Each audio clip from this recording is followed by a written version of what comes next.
네, 여러분의 건강을 책임지는 건강튜브 안녕하십니까? K-유가맘 이재원입니다.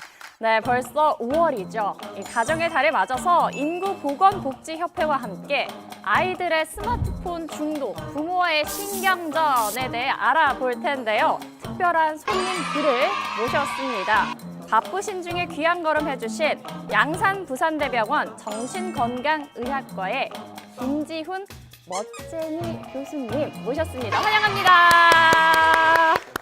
양산 부산대학교 병원에서 정신건강의학과인데 좀 더 정확하게는 소아청소년 정신건강의학과 전문의로 일하고 있는 김지훈입니다. 주로 굉장히 어린아이들에서부터 고등학생까지 진료를 담당하고 있습니다. 다음으로는요. 디지털 속에서 태어났고 또 디지털 속에서 성장의 세대죠. 알파 세대의 대표, 초등학교 4학년 잼민이 이하엘 군입니다. 대한민국 대표로 나온 잼민이 이하엘입니다. 잼민이 귀여워! 오늘은요, 아이들의 스마트폰 사용 언제부터 얼마나 허용해야 할지 참 부모님들이 저를 포함해서 고민도 많으시고 신경을 많이 쓰고 계실 텐데요. 오늘 그 걱정 한 번에 끝장 내보도록 하겠습니다. 바로 가볼까요?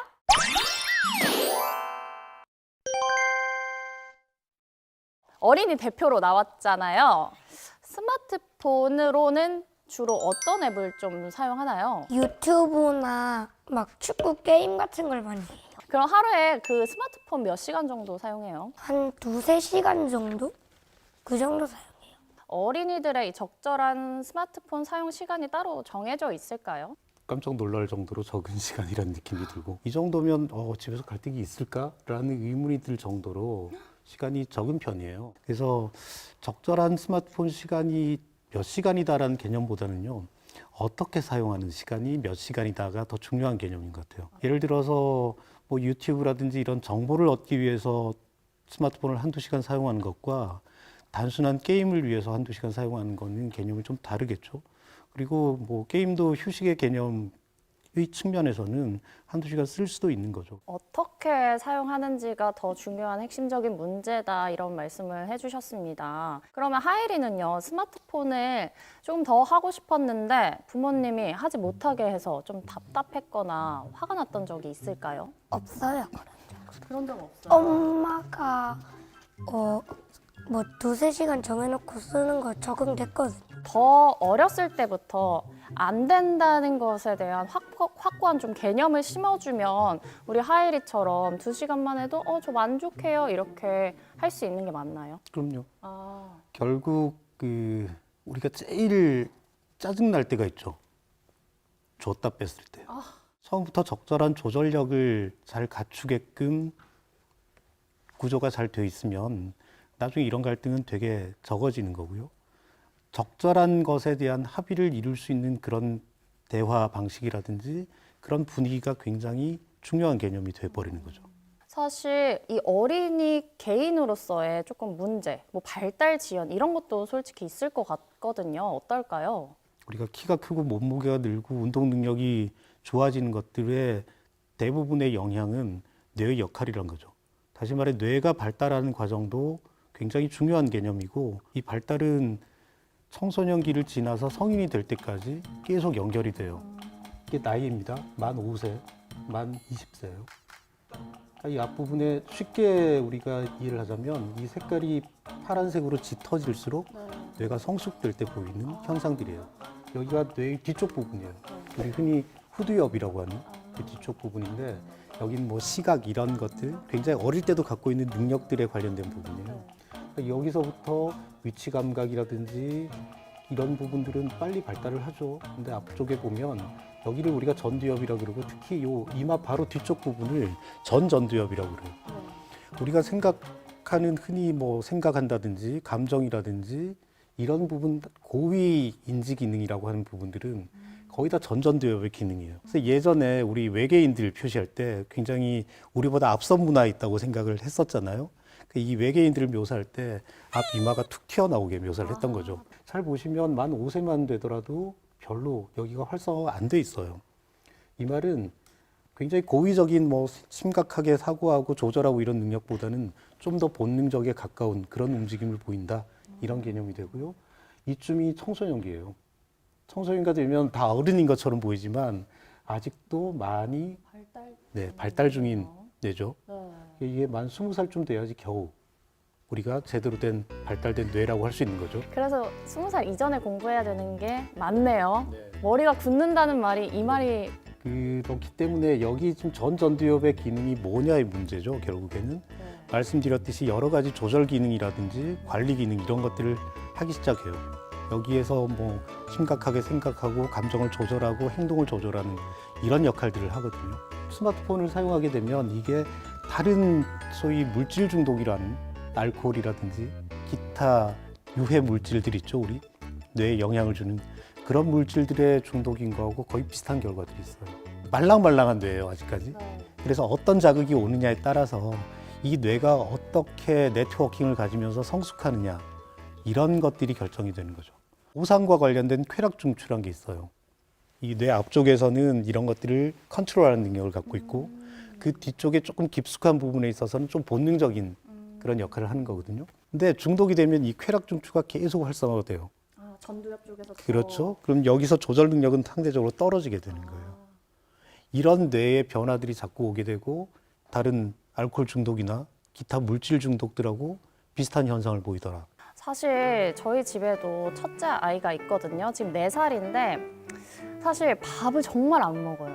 밥을 너무 안 먹어서 밥을 먹으면 패드를 보여주겠다. 약간 이런 보상 체계로 지금 돌아가고 있거든요. 근데 얘가 이 패드를 보여주면요. 굉장히 집중하는데 이 집중하는 게 이렇게 집중하는 게 아니라 약간 멍 때리듯이 집중을 하더라고요. 그래서 그걸 제가 보고 있으면은 말을 걸어요. 말을 걸으면 대답을 잘 안 해요.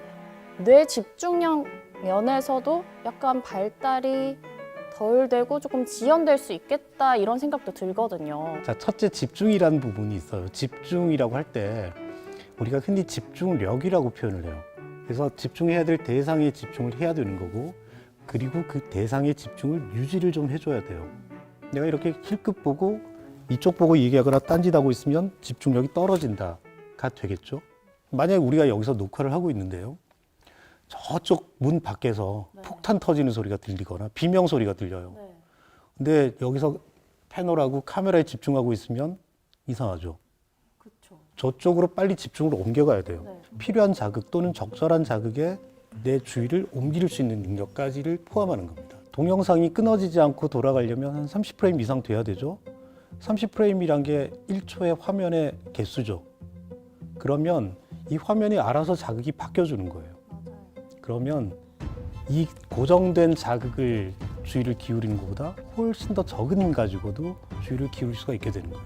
그래서 아무리 굉장히 산만한 아이라도 게임기 하나 줘버리면 몇 시간을 집중할 수 있는 이유가 그런 것들 중에 하나가 되는 거죠. 보상을 줄 때 우리가 굉장히 주면 안 되는 것 중에 하나가 돈이에요, 사실은 아이들한테는. 그 보상이 너무 크기가 크고 만족도가 커버리면 다른 보상이 먹혀들지를 않아요. 카이리는 지금 2-3시간밖에 사용 안 하고 있다고 했는데 2-3시간을 넘어가면 중독이라고 좀 얘기할 수 있을까요? 근데 중독이 되려면 몇 가지 조건들을 갖고 있어야 돼요. 첫째는 내성이란 게 있어야 됩니다. 전에 1시간만 하면 됐는데 이제 1시간만 하면 짜증나. 만족감이 없는 그렇죠. 2시간 이상 해야 돼. 네. 이게 내성이 생긴 거죠. 네. 그 다음에 또 금단이라는 개념이 있죠. 안 하면 그때부터 짜증나고 불안하고 초조해지고 이렇게 되는 거죠. 그리고 또 이게 내가 과하다고 생각돼서 줄이려고 하는데 그게 안 되는 것도 중독 기준 중에 하나가 돼요. 그리고 과도한 사용을 자꾸 하려고 애를 쓰는 거. 이런 조건 중에 몇 가지 이상을 만족시킬 때 우리가 중독이라고 하는 거죠. 그래서 몇 시간을 사용했느냐가 아니고 몇 시간을 사용했을 때 어떠냐의 개념이 더 맞는 개념이라고 얘기를 할 수가 있겠습니다. 요즘 세대는 또 알파 세대라고 한대요. 알고 있었어요? 아니요. 저도 처음 들어요. 알파 세대래요. 너 알파 세대예요. 저희 둘째도 있거든요. 둘째는 아직 1살인데 이렇게 바닥에 스마트폰이 있으면 귀여워서 이거를 이렇게 그래서 전 너무 깜짝 놀랐어요. 이걸 내가 가르쳐 준 적도 없고 보여준 적도 없는데 너 이걸 대체 어떻게 알고 이렇게 하는 것인가. 태교를 내가 스마트폰 너무했나. 얘가 뱃속에서 배우고 왔나 이런 생각을 했거든요, 교수님. 왜 이렇게 잘하는 걸까요? 직관적이라 그렇죠. 네. 네, 우리처럼 막 복잡하거나 어디에 막 굳어 있는 생각이 아니기 때문에 그냥 이렇게 움직이면 움직일 것 같다. 그 생각을 먼저 하는 거죠. 생각하지 않고 자꾸 움직이게 되는 거죠. 근데요, 이렇게 성장 중인 아이들이 스마트폰을 지나치게 쓰게 되면 사실 뭐 학업이나 이런 대인관계에도 영향을 미칠 것 같아요. 어떤가요? 저희들이나 뭐 우리 진행자분 나이대만 해도 스마트폰은 구해지는 거였잖아요. 구하는 거였잖아요. 네. 근데 얘들은 태어나면 옆에 있는 거예요. 뇌의 어떤 발달이나 조절 능력에 영향을 줘요. 조절 능력이란 게 어떤 건지를 제가 잠시 설명을 드릴게요. 네. 그러니까 오케스트라 지휘자 같은 느낌이라고 생각하시면 돼요. 뭔가 이런 여러 가지 기능들을 다 통제를 하는 거고 여러 가지 자극들을 다 컨트롤하는 거죠. 이쯤에서 뭐가 돼야 되고 이게 더 중요하고 이렇게 해야 되고 또는 이건 하지 말아야 되고 이런 것들을 갖다가 다 컨트롤하는 역할을 하는 게 조절 능력 또는 관리 능력 이렇게 얘기를 하는 거예요. 내가 학교를 갔다 와야 되고 때론 학원도 가야 되겠고 숙제도 해야 되겠고 밥도 먹어야겠고 게임도 해야 되고 소위 말하는 멀티태스킹이죠. 동시에 하진 않더라도 여기에 딱 중요한 개념이 시간 관리도 있겠고요. 우선순위란 겁니다. 그래서 이런 기능들이 내가 점점 발달할수록 더 성숙이 되어야 됩니다. 직장 다니는 분들 많겠지만 직장 생활 하다 보면 그런 일 한 번씩은 겪으실 거예요. 후배들 중에 쟤는 바빠 죽겠는데 왜 저거 하고 있지 지금? 격한 공감이 있으시죠? 굉장히 우리가 제일 답답할 때가 그거죠. 상식을 설명할 때. 그 말도 안 되는 상식들이 대부분 다 여기서 오는 거죠. 네. 뇌에 피질이란 게 있어요. 제일 표면이죠. 여기 굉장히 중요해요. 여기에 실질적인 기능들이 작동하는 세포들이 들어있거든요. 이거의 두께란 것도 중요하죠. 두께라고 하는 건 밀집도고 얼마나 더 밀도 있게 존재하느냐. 그건 크기가 될 수도 있죠. 노란색으로 표시된 부분들이 장기적으로 인터넷 중독이 됐을 때 두께가 얇아져 있는 부분들이에요. 결국에는 뭐 학업이나 대인 관계에도 조금 영향을 미칠 수 있다라는 말씀이시죠. 아무래도. 맞아요. 알파 세대들은 사실 영상은 계속 그냥 쉽게 들어오는 자극이 있잖아요. 근데 쌍방향 소통이 아니라 그냥 일방적으로 들어오는 것이기 때문에 소통이 안 되기 때문에 뭐 대인 관계에도 분명히 조금 영향이 있을 것이다 이런 생각이 듭니다. 우리 재민이 주의 집중 잘 하고 있을까요? 네. 하일이 주변에 스마트폰 쓰는 친구, 안 쓰는 친구 한 몇 대 몇 정도 될까요? 9대1. 9대 1 정도. 가지고 있는 친구가 9죠. 네. 안 가지고 있는 친구는 1이에요? 네. 그럼 그 친구는 뭐예요? 1인 친구는? 1인 친구는 저도 모르겠어요. 지금 뭐 사생활 침해하는 것 같아요. 잘 모르겠어요. 어려운 용어 나왔고요. 사생활 침해. 그만큼 스마트폰을 사용하는 친구들이 많다는 얘기일 텐데요. 이 소아청소년이 왜 스마트폰에 이렇게 빠지기 쉬운 걸까요? 그죠? 남들 다 갖고 있는데 나만 없으면 소외감 느끼고 같이 못 어울릴 것 같고 이런 것들 때문에 또 더 사달라고 조르는 것도 있긴 하지만 왜 스마트폰을 잘 쓰게 되는지 사실 이건 각자한테 물어봐도 답이 너무 뻔할 것 같아요. 스마트폰 없으면 일상생활이 불가능합니다. 편리성이 하나 있는 거고요. 그 다음에 쓰면 좋죠. 재밌죠. 그 아까 보상이라고 얘기했잖아요. 그럼 보고 있으면 재미가 있으니 내가 그걸 안 하고 있는 시간에 뭔가 불편한 것도 없어지고 그런 보상이란 게 굉장히 크게 존재하고요. 또 하나는 그걸 하고 있으면 딴 걸 안 해도 될 수 있죠. 해야 되는 거지만 안 하게 되죠. 그걸 회피할 수 있다는 측면에서도 굉장히 중요한 보상이 돼버리는 거죠. 그러니까 여러 가지 조건들이 좋아할 수밖에 없는 구조죠. 그러면 우리 혹시 하일이는 요즘에 뭐 틱톡이나 쇼츠나 릴스 같은 짧은 영상들이 유행하잖아요. 그런 것 좀 보나요? 네. 짧은 걸로 한 번에 다 알 수 있으니까 좋은 것 같아서. 아, 그래요? 계속 보게 돼요. 요즘 유행하는 것 중에 조금 할 수 있는 거 있어요? 네. 한번 보여줄 수 있어요? 아니요. 아, 왜요? 보여줘, 보여줘. 프로그램이 독한데요.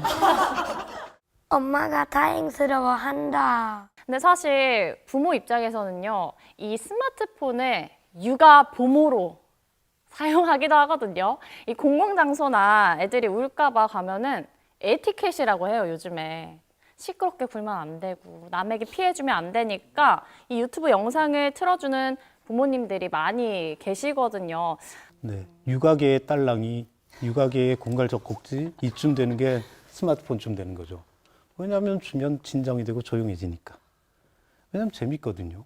아이들이 왜 태어나면 모빌 이런 거 달아놓고 빤히 쳐다볼까 이 생각을 해보시면 제일 간단하죠. 그렇군요. 그게 바뀌고 막 이런 거죠. 그런 것들의 시각적인 그런 자극들이 굉장히 편하게 와 닿고 많이 안정을 시켜주기도 한다라는 거죠. 사실 이 스마트폰을 만든 스티브 잡스가 기자가 이렇게 물어봤대요. 그러면 아이패드를 집에서 보여주면 아이들이 굉장히 좋아하겠네요, 스티브 잡스. 이랬더니 모르겠다고 했대요. 왜냐면 아이들한테 보여준 적이 없어서. 정작 스마트폰을 만든 당사자의 본인의 아이들은 스마트폰을 사용을 못하게 한다고 합니다. 그만큼 우리 아이들한테 스마트폰의 사용을 조금 제재하고 좀 정도껏 해야 된다 이런 말씀을 조금 드리고 넘어가는 게 좋을 것 같습니다.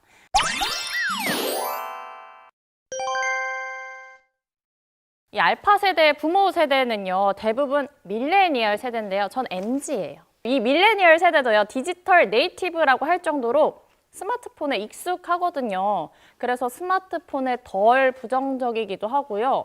그래도 이 스마트폰을 쓰는 우리 아이들을 보고 있으면 저부터도 머리가 복잡해지는데요. 부모님들의 현실 고민, 우리 교수님한테 하나씩 질문을 보면서 풀어가 보도록 하겠습니다.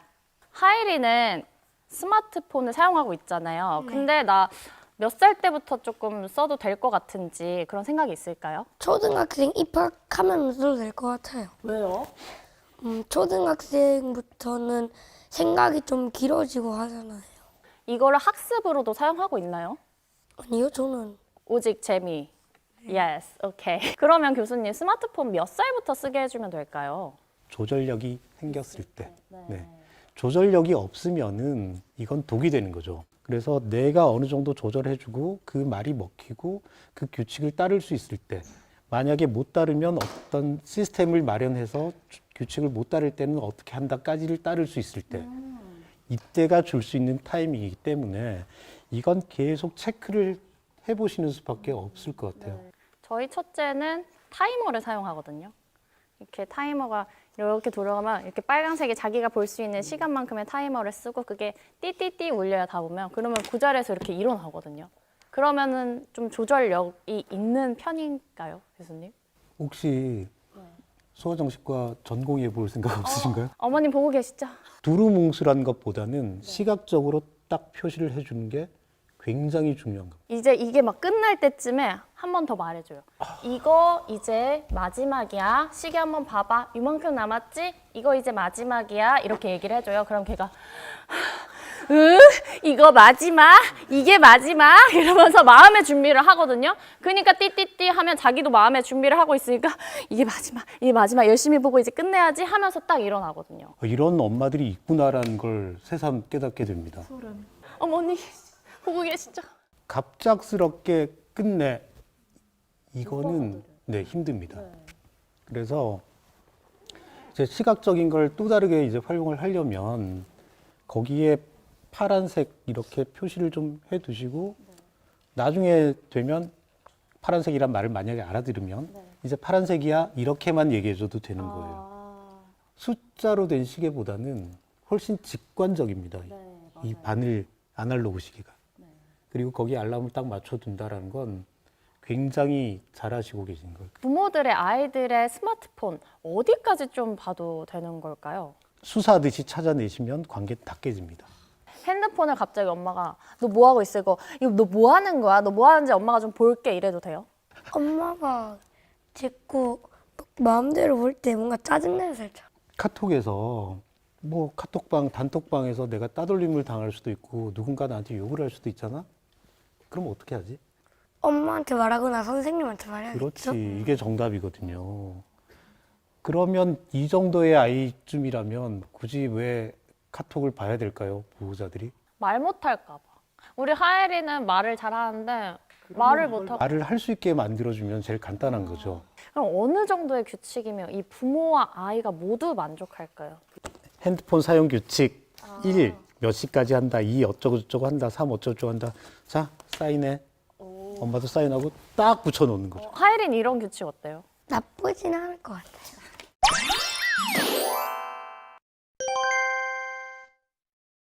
오늘 어린이의 이 스마트폰 사용에 대해서 우리 이야기를 나눠봤는데요. 정말 많은 부모님들께 유익한 시간이 아니었나 싶습니다. 하엘 군은 오늘 어땠나요?